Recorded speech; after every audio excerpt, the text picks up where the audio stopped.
Thank you very much Javed साहब, आपकी बात को सुनकर बड़े महजूज हुए हम लोग। महजूज, डू यू अंडरस्टैंड?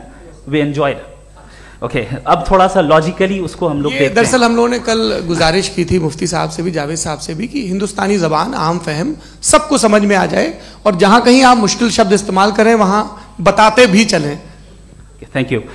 तो सबसे पहले हमारे रिस्पेक्टेड जावेद साहब ने हवाला दिया कि खुदा फ़ानी है।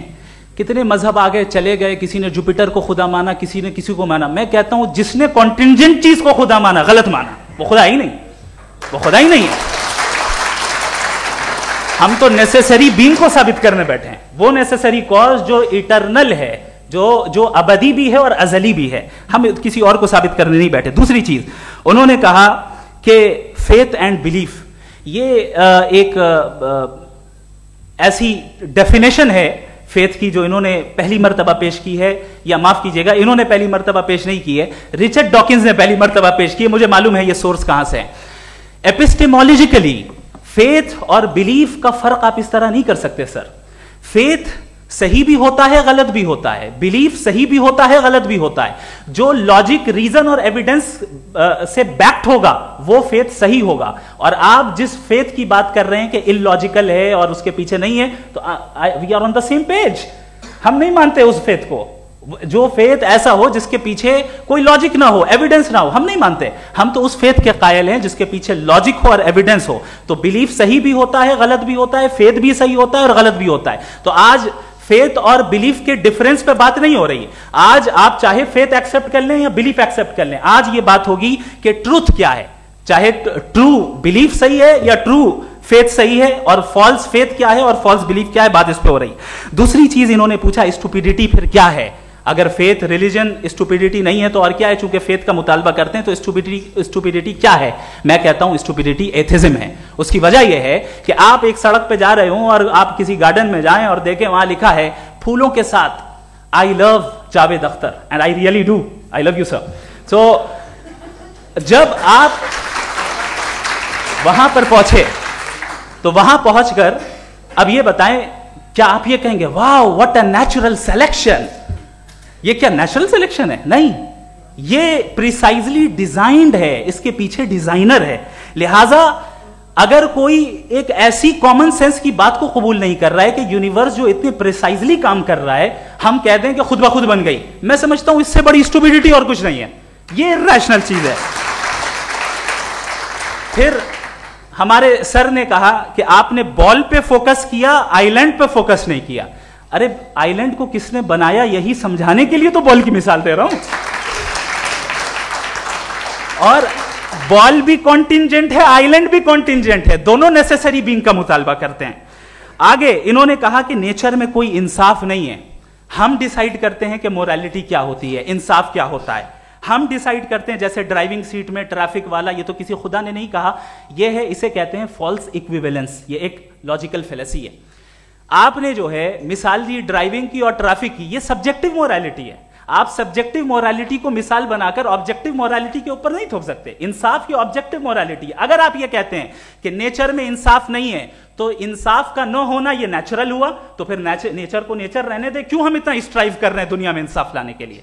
ये तो इलॉजिकल बात है, इर्रेशनल बात है।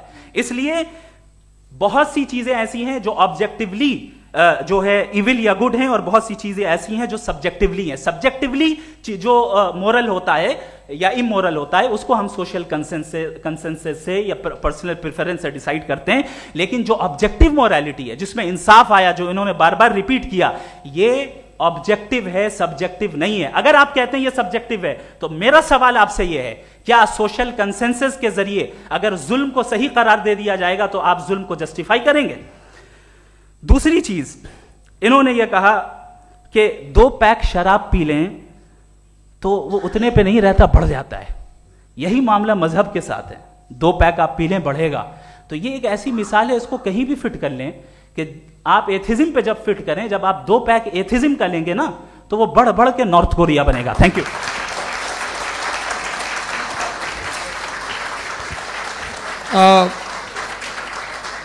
फर्स्ट राउंड के रिबटल के लिए मैं जावेद साहब को इनवाइट कर रहा हूं। आपके पास 7 मिनट का वक्त है, रीसेट कर दीजिएगा प्लीज। मुझे इस बात की खुशी है कि मुफ्ती साहब ने भी मान लिया कि नेचर में कोई इंसाफ नहीं है। तो कोई भी चीज़ जो इंसान ने नहीं बनाई है उसमें इंसाफ नहीं होता है। एक बात मैं आपसे अर्ज़ करूँ, ज़रा पता लगा लीजिएगा, ये जो आप बाग में जाते हैं बेहद खूबसूरत फूल देखते हैं ना, इनमें से कोई नेचुरल नहीं है। ये सारे फूल क्रॉस करके बनाए गए हैं। जो जंगल में फूल होते हैं नहायत मामूली होते हैं, ये फूल इंसानों ने बनाए हैं। जो आप बाग में देख के वाह वाह कहते हैं, ये इंसानों के बनाए हुए हैं। डिफरेंट फूलों को क्रॉस करके, डेवलप करके, फिर क्रॉस करके इस तरह से बनाए गए। नेचुरल फ्लावर नहीं। किसी जंगल वीरान में जाके आप गुलाब के फूल नहीं देखेंगे। ये सब बनाए हुए इंसान ने, बहुत से काम इंसान ने किए हैं।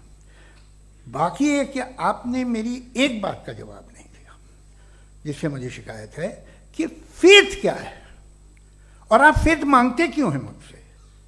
आप तो लॉजिकल हैं, आपके पास तो सारे रैशनल्स हैं, आपके पास सारे सबूत हैं, तो आपको फेथ की डिमांड क्यों करते हैं कि भाई तुम सरेंडर कर दो और सवाल मत करो? कोई मजहब सारे सवाल करने की इजाजत नहीं देता है और मना करता है कि दादा सवाल ना करो, बह जाओगे तुम। आप क्यों रोकते हैं? हकीकत यह है कि इंसानी तारीख क्या है। इंसानी तारीख यह है कि दुनिया में दो तरह के लोग हुए हैं। एक वो जिन्होंने अपनी लाइल्मी की परस्तिश की है, दूसरे वो जिन्होंने अपनी इग्नोरेंस या लाइल्मी से झगड़ा किया है और मालूम किया है कि क्या है। ये जो आप कह रहे हैं, आज आप हैरान हैं कि भाई ये यूनिवर्स कैसे बनी। लोग हैरान थे कि सूरज डूबता है तो इधर से कैसे निकलता है। और आप एक कदम जाके हमेशा का मानने को तैयार है, एक कदम पीछे ही मान जाइए। भाई आप इसके बाद जाते हो, कहते सवाल ना करना कि ये कहाँ से आया, ये पावर तो हमेशा से हमेशा रहेगी। तो आप यूनिवर्स के बारे में मानने में क्या तकलीफ है? एक कदम पहले रुक जाइए। ये हमेशा से थी या नहीं थी, हमें मालूम नहीं है। और ये कहना कि हमें मालूम नहीं है, कमाल ये है कि दुनिया के सारे मजहब सब जानते हैं ये दुनिया कैसे बनी थी, कैसे मिटेगी, मरने के बाद क्या होगा, इनको सब इल्म है। इनको किसी को डायनासोर होते थे पहले ये नहीं पता था, किसी को नहीं पता। किसी भी दुनिया की मजहबी किताब में डायनासोर का जिक्र नहीं है।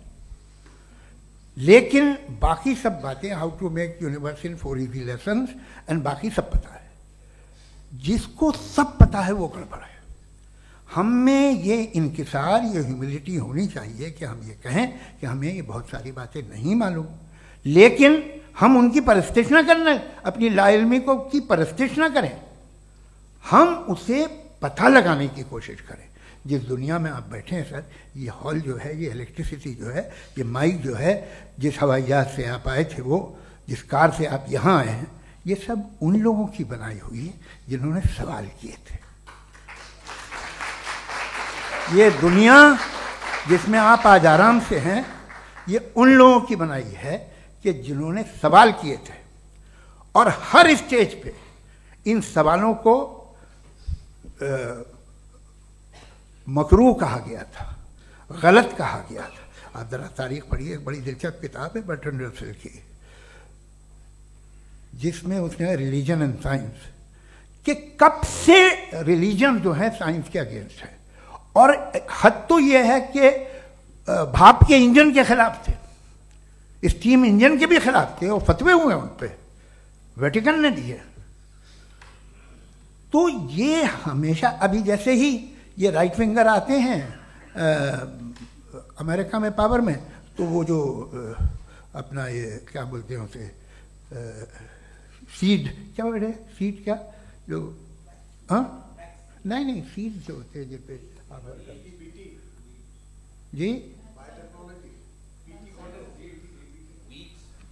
नहीं भाई, वो जो ह्यूमन बॉडी के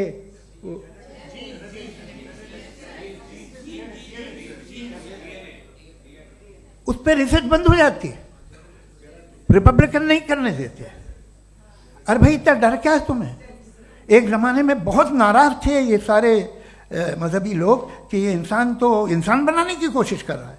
आपको क्या तकलीफ भाई, बना ले तो बना लेने दो, ये खौफ क्या है? और ये सब आज जो आप कह कर रहे हैं नामुमकिन है, ये कैसे हुआ? मुझे एक किस्सा याद आता है। जब मैं 6ठी क्लास में था तो मैं मैथमेटिक्स में बहुत वीक था, तो एक टीचर रख दिया गया।